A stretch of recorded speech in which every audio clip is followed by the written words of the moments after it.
मिने उचल एक वाटी. थांब मीनाक्षी. हे असलं काही करायची गरज नाही. आई अहो पण तशी प्रथा असती ना. येस येस मिनीचं राईट आहे. आणि ललिताबाई अहो आता आपल्याला अंदाज यायला पाहिजे ना का इन हाऊस कोण येणार आहे. प्रिन्सेस का प्रिन्स, पोरगा का पोरगी. अंदाज कशाला पाहिजे? तुमच्या लंडनच्या राजवाड्यात असते काय डोहाळ जेवण? आणि मुलगा असो नाहीतर मुलगी, घराण्याचा वारसच असणार आहे ना. मग कशाला हा भेदभाव करायचा? अक्षी बराबर बोललात बघा आई. जगू भाऊजी तुम्ही पेढा बी भरवा आणि बर्फी बी भरवा, होऊन जाऊ द्या जुळी.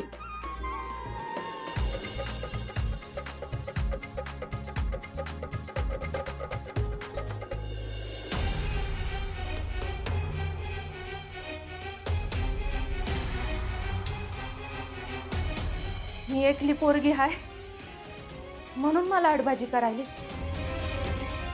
आता धावतेच तुम्हाला हिंगा.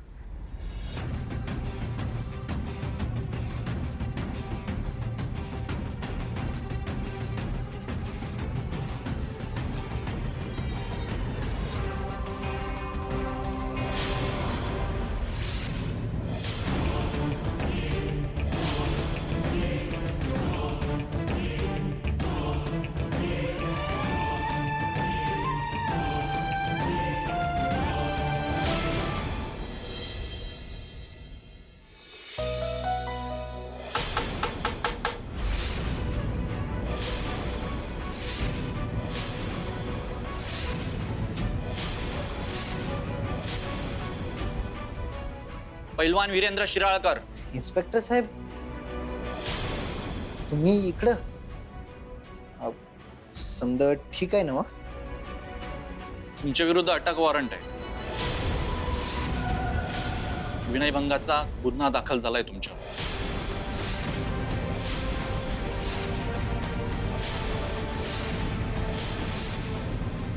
अहो इन्स्पेक्टर साहेब, अहो काय बोलताय तुम्ही?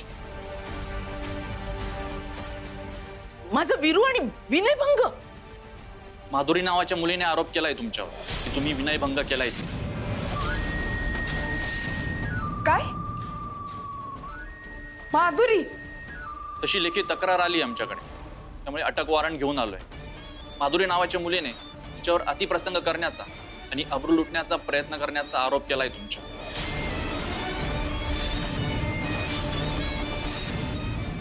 अतिप्रसंग आणि मी? अहो साहेब मी आबरू वाचवली आहे तिची. आई शपथ घेऊन सांगतो, मी बाजारात असताना तिचा अचानक मला कॉल आला आणि सांगितलं की तिच्या मागं गुंड लागले. खरंच लागले होते. मी त्यांना धुपटून पळवून लावलं. आणि तू हे आत्ता सांगतोयस? आई याने तुला काही सांगितलं का? प्राजक्ता निदान तुला तरी काही सांगितलंय का याने? नाही सांगितलं, कारण घरात समारंभ होता. आणि माधुरी माधुरी कुठे? तीच सांगू शकते काय झालंय ती. माधुरी माधुरी. बसतात थांबा, मी घेऊन येते तिला. I am also helping. Madhuri, Madhuri, Madhuri.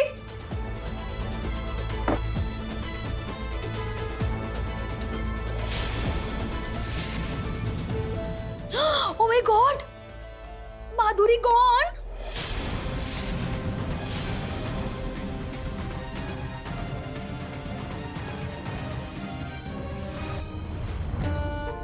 Veeru दारापर्यंत पोलीस आलेत. आता तरी खरं सांग काय केलंयस? भैया मी असं काहीतरी करेल असं वाटतंय तुला? प्रश्न वाटायचा न वाटायचा नाहीये. एवढं सगळं घडलं तर पोलीस कंप्लेंट का नाही केली?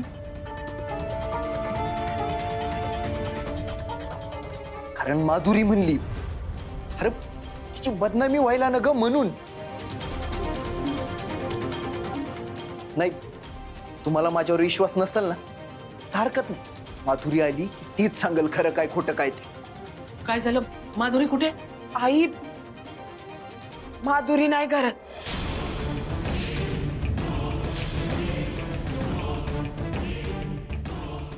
काय? तिच्या वस्तादाने एवढा उपद्व्याप करून ठेवला म्हटल्यावर कशाला इन हाऊस थांबलती? वहिनी, नाही म्हणजे भाऊजी, अहो घाबरली असेल, घाबरून बोलली असेल आई. म्हणून तर बघा की आपल्याला कुणाला न सांगता रणावे पळून गेली. पण आता इन्स्पेक्टर साहेब, नाव व्हॉट डुईंग? पैलवान वीरेंद्र शिराळकर अतिप्रसंग, विनयभंग अशा गंभीर गुन्ह्याच्या आरोपाखाली आम्ही तुम्हाला अटक करत आहोत. तुम्हाला आमच्यासोबत पोलीस स्टेशनला यावंच लागेल.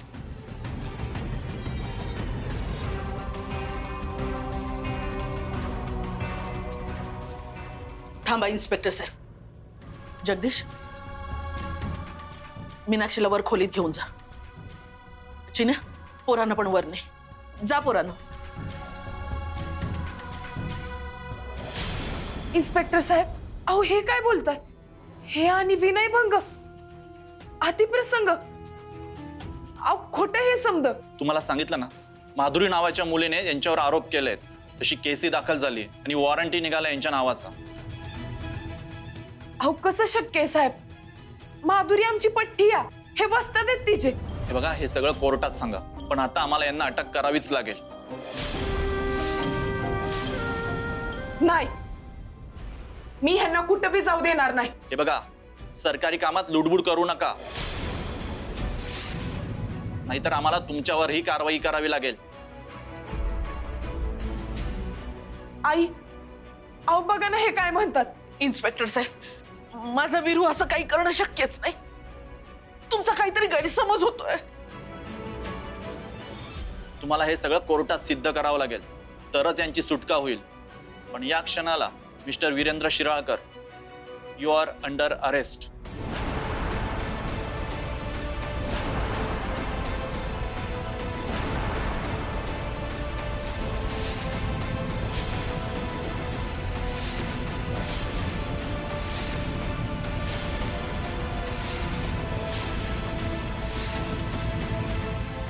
वस्तात वीरू, ज्या घरामध्ये असे उद्योग चालतात त्या घरात नाही थांबायचं आपल्याला.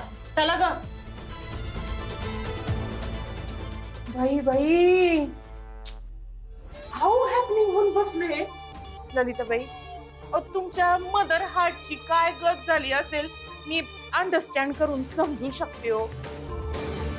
पण मम्मा, कुणामुळे ही गत झाली ग? Why this happening? Only because of ही प्राजक्ता आणि तिच्या कुस्तीचा हट्ट.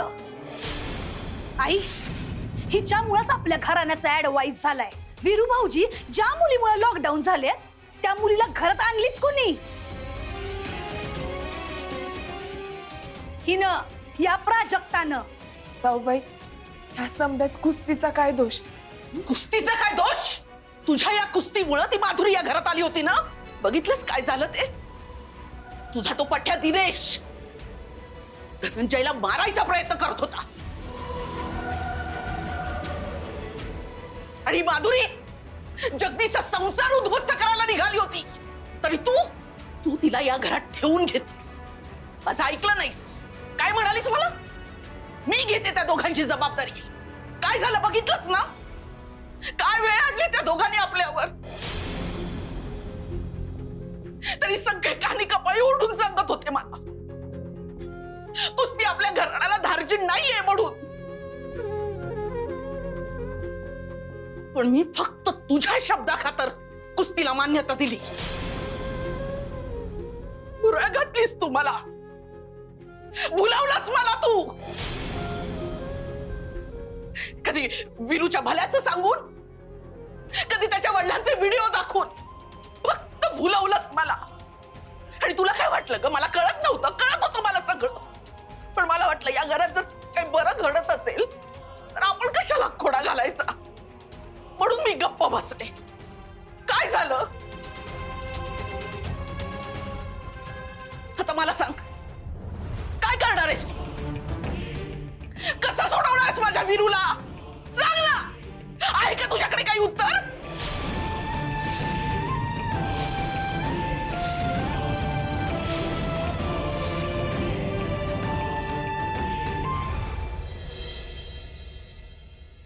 कॉन्स्टेबल, आतमध्ये टाका त्याला.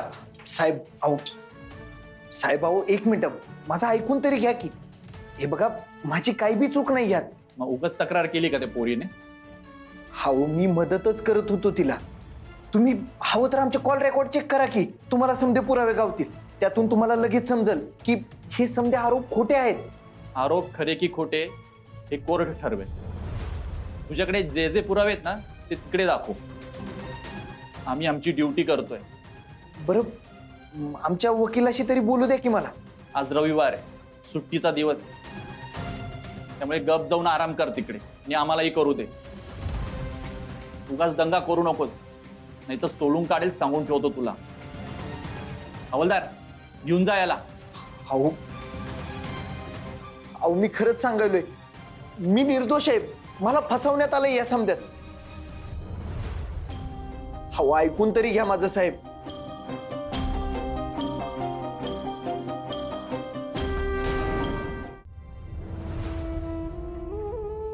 जावई बापू असं करणं शक्यच नाही. हे आपल्याला ठाऊक आहे पप्पा, पण कायद्यासमोर ते सिद्ध होस तर दाजींची सुटका होणार कशी? आपल्यालाच आता प्रयत्न करावे लागतील.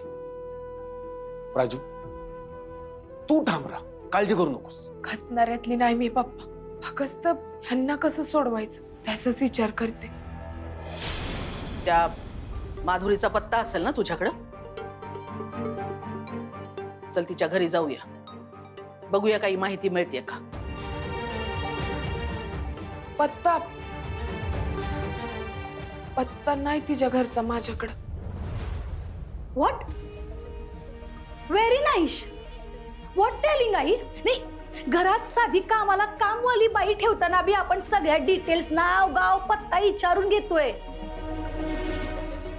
अगं शिराळकर कन्स्ट्रक्शन साईटवरच्या मजुरांचं नाव गाव घरदार सगळे एव्हरीथिंग डिटेल्स विचारून घेऊन कामाला ठेवतात, आणि तुला तुझ्या पट्टीचं घरदार आणि ठाव ठिकाणा माहित नाही. What telling I? अगं, कोण कुठली पोरगी ती? तिला आसरा देताना साधी चौकशी केली नाहीस तिची? खुस्ती मोरं एवढी आंधळी झालीस तू की तुझ्या पठ्ठ्यांचा ठाव ठिकाणाही माहित नाही तुला? नाही, माझं चुकलं. मीच विश्वास ठेवला तुझ्यावर. मी स्वतः सगळ्यांची चौकशी केली असती ना, तर आज ही आपल्यावर वेळच आली नसती. मला तर एकदम डिफरंट डाऊट यायला लागलाय बघा. नाही म्हणजे आपण सर्व डोहाळ जेवणाच्या शेरीमनीमध्ये बिझी होतो तेव्हा ती माधुरी पळाली, पण रनवे वरनं पळून जाताना आपण बिझी असल्याचा ऍडवाइस करून ती घरातलं महागडं सामान, दागिने वगैरे घेऊन तर पळाली नसेल ना? वहिनी, तुम्ही तपासून घ्या. कोण जाणे चोरीचा विषय लपवायलाच तिनं हा वेगळा कट रचून आपल्या लक्षात दुसरीकडे खेचला असेल.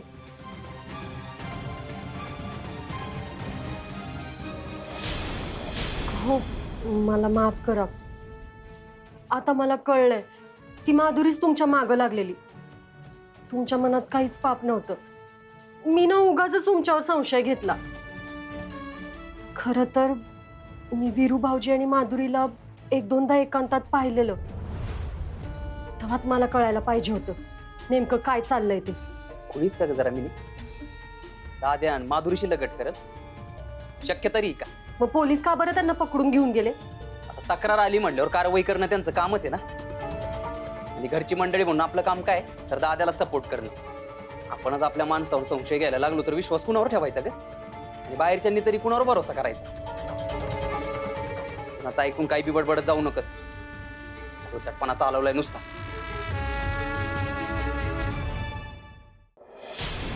मी काय म्हणते प्राजू, 4 लोकात चर्चा व्हायच्या आत कोणाची ओळखी पाळखी नाही ही भानगड मिटत असेल तर बघ की. चर्चा तर आता होणारच ना ताई. आमची बदनामी करायला काय काय लोक टपूनच बसले, म्हणून मला ही भानगड हळूच मिटवायची नाही. वस्तादांच्या नावावर लागलेला हा खोटा डाग धुवून पुसून काढायचा आहे मला. आईंचा कुस्तीवरचा उडालेला विश्वास परत मिळवायचा आहे. वहिनी, तुमच्यासोबत कोणी असो वा नसो, मी आहे तुमच्यासोबत. काय बी झालं तरी दादाला आपण सोडून आणायचंच. मग त्यासाठी काय बी करायला लागलं तरी चालेल. बर भाऊजी, तुम्ही या तिघांना घरला सोडाल काय? हा चालतंय की, चला.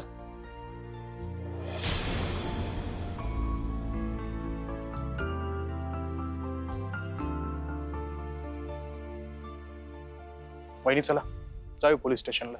तिकडे जाऊन काय करणार आहे आपण भाऊजी? पोलीस आपलं काय बी ऐकून घेणार नाही.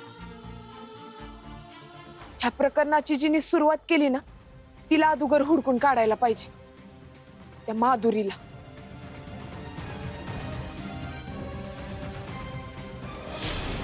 वस्ताद, तुम्ही तर म्हणलं होतात की घाबरायचं कारण नाहीये, पण दिनू दादानंतर पोलीस थोरल्या वस्तादांना पकडून घेऊन गेले. दिनू दादावर मर्डरचा आरोप आहे चिंगी. पण वीरू काका, तुझ्या काकावर लागलेला आरोप खोटा आहे, हे तुम्ही बी ध्यानात ठेवा. आणि कोण काय बोललं ना बाळांनो, तर त्यांना बी ठणकावून सांगा. आता लहान मुलांना ठणकावून सांगून काय उपयोग आहे? अगोदरच स्वतःच्या नवऱ्याला नीट मुठीत ठेवलं असतं तर ही येळच आली नसती. अंकल साहेब, अहो सगळ्यांच्या समोर पोलीस पकडून घेऊन गेलेत भाऊजींना. All guest only watchman and watchman. काय शिराळकर? आईने तर प्राजक्ताला असलं सुनवलंय ना, बोलतीच बंद झाली तिची. शिराळकर, नवरा असा विलन नाही समजल्यावर होणारच की तिचं सायलेंट मोडवर नेटवर्क जॅम. अंकल साहेब, माझा प्लॅन एकदम सक्सेसफुल झाला बघा. माधुरीने की नाही बँडच वाजवून ठेवलाय भाऊजींचा. Direct police lockdown. नाही तर काय, कोण कुठले तर रस्त्यावरचे पैलवान शोधून आणलेले. बरी चिरली त्याची. आता हा वीरू काय लवकर सुटत नाही. अकॅडमीतून सोडाच तुम्ही. लय भारी काम केलंस बघ सुनबाई तू. अरे आता घरला जावा आणि निवांत मजा बघा. पुढलं समजा आमच्यावर सोपवा. Yes yes. हो धनंजय भाऊ, अहो तुम्ही कशाला तोंड लपवते? आता तोंड लपवायची वेळ तुमच्या भावावर आली. तुम्ही फिरा या अशा उजळ माथ्याने. येस. खरे चला. काय ऐकलीस ना खबर बात? हो मग चांगली जिरली आहे त्या पैलवान जोडीची. पण मला असं वाटतंय ती एवढीशी चमकढवळी, ती असं काय करेल असं वाटत नाही. तिच्यात एवढी कुठून आली हिंमत? नाही, मला तरी वाटतंय ना कुणीतरी भलत्यानं तिच्याकडून एक करून घेतलंय. ज्यानं कोणी केलंय त्यानं चांगलंच केलंय. कारण तुम्हाला तर हे जमलं नसतं, मुळात तुम्हाला सुचलंच नसतं. लेखाजी, आता काय काय असं ना, चांगलं झालं ना. सुंटे वाचून खोकला गेला आपला. तुम्ही लगेच रिलॅक्स होऊ नका. आपल्याला या संधीचा आणखी फायदा उचलायचा आहे. आणखी फायदा? तो कसा काय? सांगते.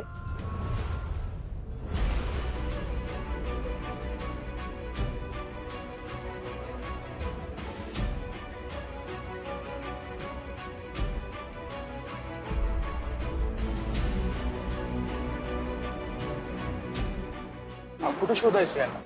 भाऊजी, आपण बस स्टँडवर जाऊया. बस स्टँडला का? माधुरी एकतरी इकडनं पळून जायच्या प्रयत्नात तरी असेल, नाहीतर तिकडे गेली बी असेल. तिकडेच छडा लागल. बरोबर आहे, चला चला चला. दिवसभर कपवर कप रिचवत असता आणि रात्रीचे ग्लास बसून नुसता गप्पा मारत असता दोघे. अहो तिथे एवढी आयती संधी मिळाली आहे वीरूला बदनाम करायची. तुम्ही हातातली संधी अशी सोडून देताय. या अरे कोण म्हणलं सोडून द्यायला? फुकटची संधी आम्ही कधी बी सोडून देत नसतोय बेटा. मग फुकट पौष्टिक आणि उत्तम. आणि आम्ही त्याचा दरवेळेला पुरेपूर लाभ घेतो. औंदाच्याला बी घेणारच. काय लेखाजी, आता तुम्ही बघाच आम्ही काय करतो ते. मग तुम्ही बी बोलाल. लाईफ पार्टनर असावं तर असं, लाईफ मध्ये पार्टनर असावं तर असं. त्या शिराळकरांना पण समजेल ना. मग आपल्याशी पंगा, गावात दंगा. तुला तरी माझ्यावर विश्वास आहे ना? एक वेळ माझा जीव जाईल, पण तुमच्यावरचा विश्वास टळणार नाही. झालं तर आता मी कंच्याबी संकटाला घाबरत नाही. पण मी उद्याच्या उद्या तुम्हाला इकडनं बाहेर काढी. ज्याने कुणी हे केलंय ना त्याला आपण सोडायचं नाही. एकत्र खबर घेऊ त्याची. पैलवान प्राजक्ता, तुमचा नवरा निर्दोष आहे हे तुम्ही कुठल्या जोरावर म्हणताय? त्यांना ह्या समद्यामध्ये गोवण्यात आले. त्या हैवानाचा शोध घेऊन मी ह्यांना निर्दोष सिद्ध केल्या बिगर ही पैलवान प्राजक्ता वीरेंद्र शिराळकर गप्प बसणार नाही.